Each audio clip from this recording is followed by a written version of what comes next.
नाजरीन, आर्थर आशे अमेरिका का नंबर 1 टेनिस प्लेयर था। वो अवाम में बेहद मकबूल था। उसकी एक ही वजह थी कि वो आलमी सतह का एक मकबूल और बेहतरीन खिलाड़ी था। ये एक हकीकत है कि जब आप किसी भी शोबा में सबसे बेहतरीन के दर्जे पर पहुँचते और उरूज हासिल कर लेते हैं तो आप हर हास व आम के हर दिल अजीज़ बन जाते हैं, दिलों की धड़कन का दर्जा पा लेते हैं।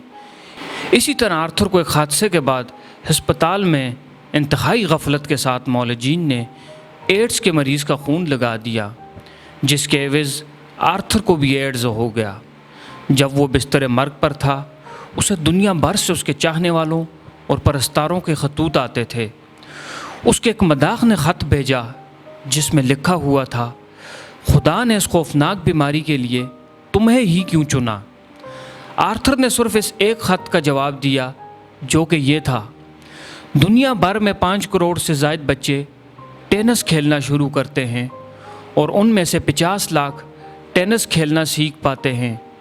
इन 50 लाख में से 50,000 ही टेनिस के सर्कल में दाखिल होते हैं, जहां डोमेस्टिक से इंटरनेशनल लेवल तक खेल पाते हैं।